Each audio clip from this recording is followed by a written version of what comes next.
Hi guys, in today's video we're talking about Jordan Dawson, the 603k defender from Adelaide. Hope you enjoy.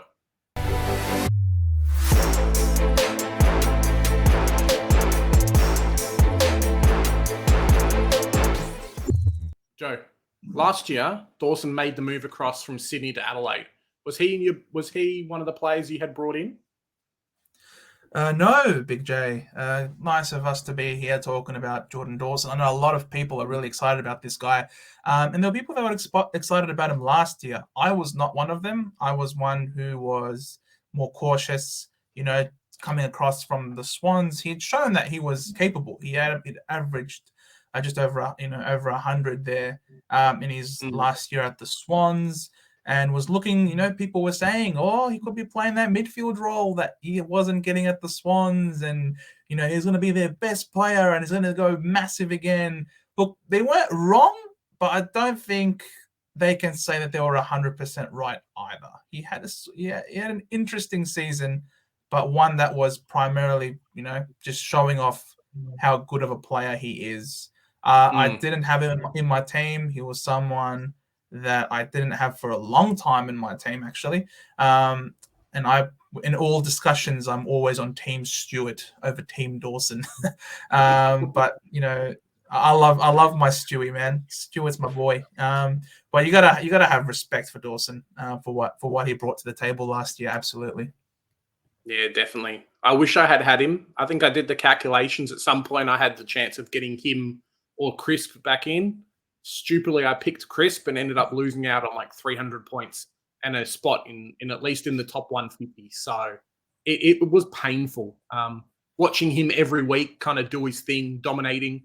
And it was really interesting too, because a lot of the time these players, when they go into a new team, it takes a while for them to kind of gel and find their spot, that kind of thing, grow with the team. But Dawson kind of just jumped in straight away and went bang. It was just like, yep, the coach has come in, you're taking this spot, you're doing this, that's it. And he just dominated almost from round one. He really was a great player. They knew what they were doing when they brought him in because they know that he was such a great kick of the football. And they tried their best to really use him as much as they could to use his feet, I suppose, because I don't think Adelaide have too many great kicks on their team. So it makes sense for them to want to have the ball in his hands. And there really was no one else that they should have had the ball with, especially in the showdown. I thought it was called for a second there. When he kicked that goal after the siren and it looked like it was missing and then it came back. The scenes in that game. That was insane. Yeah, bit like Liam Jones. Was it Liam Jones from Carlton kicked the ball, I think, after the siren? But yeah, just cult figure. Imagine being 3 games into a team and now you're a cult figure and everyone will love you and remember you for the rest of your career. Jordan Dawson kind of did that. So starting off the year last year, he was the second year he's gone over 100 in scoring, which is fantastic. Really went bang with 100 and plus average in the first 5 or 6 games. He had 8 monster scores over 120 and 5 scores between 100 and 120. So last year, I think, was the first year we saw some really good, consistent scoring in the backline, and Jordan Dawson was there to kind of capitalize on that as well. He did have 9 scores under 100, but it wasn't anything really terrible. He had a lower score last year, was a 70, which for a defender, people had done a lot worse than Jordan Dawson, right? Absolutely. When you have that sort of consistency so that's 13 scores over 100 and then 6 in the 90s. So that's, that is a great consistent performance from someone and just goes to show that he has a high floor. And that's probably one thing that was something that these primo defenders really shone with last year. You would see that the top 6 defenders in particular, they had that high floor, so that even when they had these down games, they never really dropped in cash a lot, and they were a lot more consistent during the course of the year with their rise in price. They weren't as fluctuating as the roller coaster that we saw in the midfield. So Mm. for me in particular, I personally found it was a great exercise starting heavier in the back line. And I didn't really miss out on much. I sort of just paid up in the back line and waited, for guys like a Dawson, for example, and basically waited to trade in the big boys in the midfield. So I can understand why so many people, especially when they're going light in the back line, they might decide to just go one primo. Dawson could be that one guy. We're seeing a lot of that in teams at the moment, aren't we? Yeah, definitely. It seems to be a bit of a trend at the moment. Maybe like one premium, a Dawson, a Doherty, as Tom Stewart, and then like a Dacos or a Yo, and then going a bit cheaper this year. Really, really good comparison to last year, where all of the value was in the back line because we had a lot of guys who were really good at that kind of 500 plus K mark there. Jordan Dawson, as you say, would have been a great person to pick up, or at least to start with, because his lowest price was 520K. So he didn't drop a lot of price. Like I think Tom Stewart at one point was sub 500K, and a lot of guys jumped on. A few of these other players were around that mark as well. And Jordan Dawson's consistency really kept his price pretty level. Yeah, correct. And we saw that a lot of his, best scoring, because the guy already has a great kick to handball ratio because we know that he's such a great kick of the football. So he's got a great kick to handball ratio, and the guy, unfortunately, still was moved around a lot because of how talented he is, and just how skillful he is with the ball in hand. That they were moving him around quite a bit. Now we do have some heat maps to show. Especially when it comes to that exact type of what we're talking about. So this is a heat map of what he was playing in round 14. He scored 140 points in round 14, stationed 140, massive score, but did his best work playing off halfback, distributing the ball, and because he was the number one kick-in player for the Crows last year. And you can see the heat map shows just how much he had in the back line moving it forward. So that was 140. Again, playing primarily half back in round 15, he scored a 134, massive score again.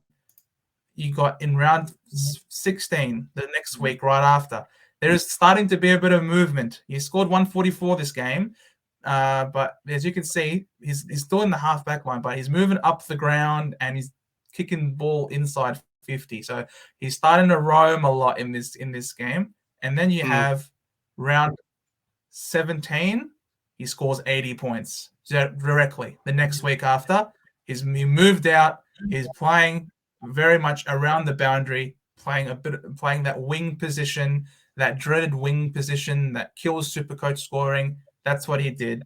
He scored an 80 in this week, even off the back of 3 weeks playing primarily in the half back line. But he gets moved around where the team needs him. And then that 70 game that he had in round 23, that's his heat map. Wing, the dreaded wing, and he scored 70. Like I said, he scored 74 points in there. So as you can see, with the way this guy plays his game, because he's so talented, because he's so good, they will move him around to plug holes. And by reports, he could be having a bit more wing time. He's playing a half-back wing sort of role. And Wayne Miller is also earmarked for a lot of half-back as well, which could cement more time for Dawson on the wing. The wing is somewhere you don't want to be, unfortunately. Yeah, I guess is one of those things we've talked about it a little bit in the Petrarca review, and we'll cover in a few others as well, where these guys, they're really fantastic players, but they're so versatile. They can play everywhere on the field that sometimes they kind of get relegated to doing that role. So Dawson might move to a halfback, like you're saying, might be stuck on the wing for a few weeks, and that can really tank his scoring, like we've seen last year. Definitely something to look out for there. For me personally, I'm actually really excited because if that is what he's earmarked for, I could afford to not start him and then maybe bring him in off the back of maybe a couple of games where he's playing on a wing. He has a couple of poorer scores. He drops in a bit of cash, and then I can trade him up, especially if I'm going a bit mid-pricier, like with Yo, for example. I could end up going Yo directly to Dawson maybe. If the stars align, for example. So for me, it's really exciting that he could be someone that is not going to be completely unattainable if I don't start him. That's where I suppose people will have to make that decision for themselves whether or not we're sure he's going to be primarily in halfback. He's going to score us 140s every week and is going to become out of reach super quickly with the high magic number. Or you could be on the more slightly optimistic side of, oh, he can chuck in a couple of stinkers on the wing and then I can catch him a bit later down the track. So it's really up to each individual coach, really, at the end of the day, what they think is going to happen. Yeah, definitely. Like we're saying, training reports at the moment, Miller is he's not playing forward anymore. He's not playing wing. He's settling quite well into that halfback role. So does Jordan Dawson get out? Definitely something to look forward to there, and kind of watch over the preseason and into the preseason games, see what happens. Yeah, he's still going to be a top 6 for sure. You'd expect Dawson to be a top 6 defender, absolutely. It's just really, and you're going to want him to get him into your team. It's just a question of when, really, start or upgrade target. For me personally, he's going to be an upgrade target. What about you? Okay. Originally, I did have him in my team. I think just kind of the pain of not having him last year really stung and it hurts quite a bit. So I'm kind of biased that way. But looking over our review today, I'm really going to keep an eye out for the preseason and kind of see, hey, like you're saying, maybe first few games he has a couple of stinkers and then pick him up a lot cheaper when you start upgrading. Nice. So thanks, guys, for watching. This was our player profile on Jordan Dawson. Please like, share, subscribe, all that jazz. Of course, what's good, we're pumping out all these other profiles for everybody else that is relevant Supercoach wise, not just primos. It's going to be mid prices. It's going to be rookies as well. We're going to have a whole rookie review sort of thing on all of these up and coming stars as well of the competition. So please, guys, stay tuned for all of that.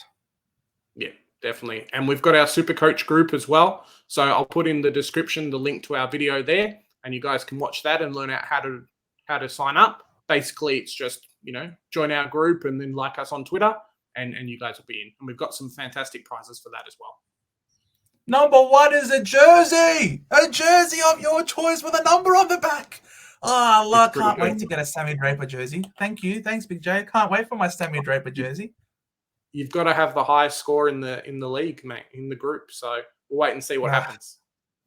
Fair enough. And if I'm lucky, if I haven't won it and I just get lucky one week, I could get an AFL voucher, which is an AFL store voucher, which is, you can get a lot of good stuff from the AFL store, maybe even a jersey. But yeah, thanks for watching, guys. We'll see you in the next one.